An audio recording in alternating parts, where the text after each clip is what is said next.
Hur starka kommer de högerextrema partierna bli? Och så ett nynazistiskt parti, NPD. Nynazistiskt parti tar sig in i... Eftersom i princip är nazistiska och nynazistiska partier förbjudna här i Tyskland. Extrempartierna som väntas gå framåt på både höger- och vänsterkant. Extremhögern. Otäcka partier runt omkring i Europa. Att nazistpartiet. Populistiska nationalisten Leszko. Jag har hört redan i början av programmet här att det går bra för främlingsfientliga nationella fronten. Där väntas ju också ett främlingsfientligt och EU-kritiskt parti bli störst. Ja, högerpopulistiska UKIP.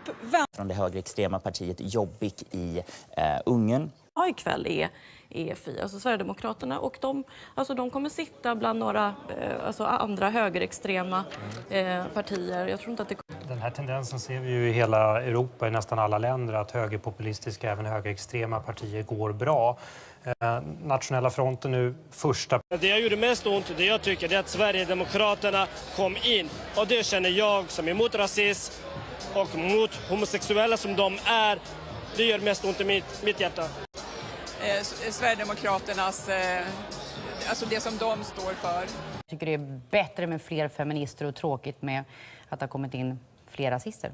Att vi lever i ett tidevarv nu där rasistiska partier har ökat markant. De är störst i många länder i mätningarna, som Nationella fronten i Frankrike, som kanske får 25%, och i Danmark på Danske Folkeparti lika mycket. Låt oss då minnas att det är ju inte de rasistiska krafterna som framförallt har vuxit i Sverige i det här valet. Ser att nazisterna i Grekland är på väg in, i Ungern är på väg in.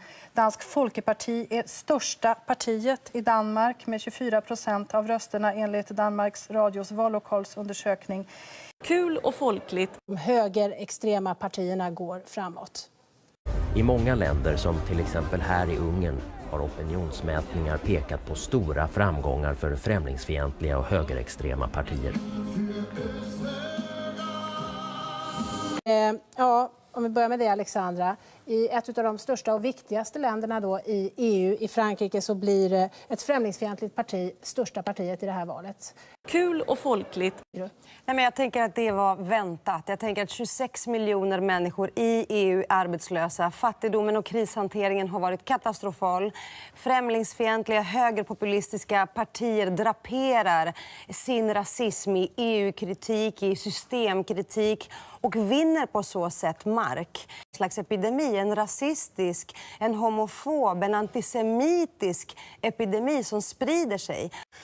Och då kom ett främlingsfientligt parti och tog jättemycket utrymme, stora vänsterpartier. Kul och folkligt. Situationen och den här högerextremismen om välfärdsrasism och välfärdsextremism. För vi ser att även till exempel i Danmark växer rasismen med Dansk Folkeparti. Alltså vi ser det även i länder som inte har lidit och drabbats väldigt hårt utav den här krisen. Så att då handlar det snarare om att försöka värna den nationella identiteten, och att man har gått på den här xenofoba mytologin.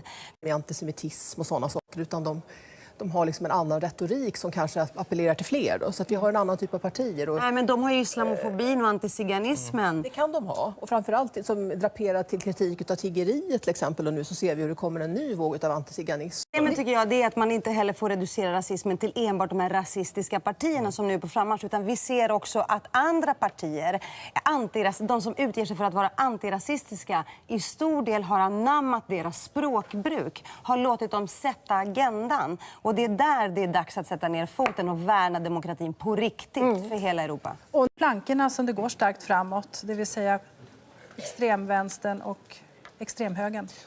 Och Polen ser ut att ha fått ett högerextremt parti också in i Europaparlamentet. Har gjort rekordval, de är för dödsstraff. Det görs öppet rasistiska uttalanden hela tiden, förfärliga uttalanden. Hon är antisemit. De reagerar på detta. De har ju drivit in sin propaganda att det är extremhögern som styr. Det beror på att människor har tröttnat. Det beror på att feminismen och antifascismen behövs. Som jag tror att väldigt många, oavsett valvaka, sitter och är väldigt ledsna över högerextremismens framfart i hela Europa. Underbart. Men samtidigt så är det en stor besvikelse att Sverigedemokraterna fick så många röster. Ja, de fick ju 9,9. De är väldigt mycket större än vad ni är. Hur ser du på det? Kul och folkligt. Men tyvärr också att Sverigedemokraterna har kommit in och mycket mer än vad valen visade. I det som har varit mycket det antirasistiska eller feministiska. Men det som är bra är att nu avkrävs ju alla partier på en tydlighet när det handlar om antirasismen och feminismen. Och Sverige vill ta fighten mot rasisterna. Det är missnöjespartier, EU-skeptiska, extremistiska partier som går fram i flera länder. Stora som händer är ju att de högerextrema partierna har växt kraftigt i det här valet. Ut med rasisterna och in med feministerna. Jag är väldigt besviken över Sverigedemokraternas framgång, för det måste man ändå kalla det för att det är.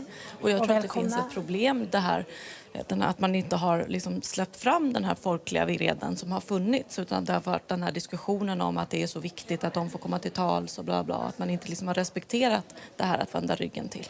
Det är väldigt trist med Sverigedemokraterna, men det här ställer också mycket högre krav på hela det politiska etablissemanget. Att man faktiskt ska våga diskutera heta potatisar som yttrandefrihet och faktiskt förklara vad det verkligen innebär som drabbas av rasism. Och jag tänker att Sverige för mig, det är ett öppet och välkomnande samhälle. Därför sörjer jag att 10% sprider någon slags rädsla och en hotbild som faktiskt inte stämmer med verkligheten. Men det som bekymrar mig i det här valet är inte FIs framgångar, det är SDs framgångar. Det bekymrar mig. Att det har den här bruna vågen också i Sverige. Och vi måste mobilisera en ännu starkare antirasism. 3%. Så att högerpopulisternas framgångar fortsätter.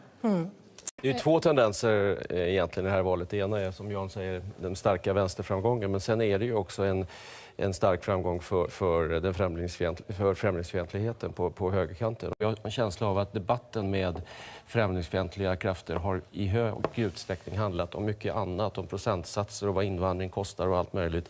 Vi har inte pratat människosyn, vi har inte pratat värderingar. Jag tror att vi måste göra det i mycket högre utsträckning med vad vi har gjort hittills.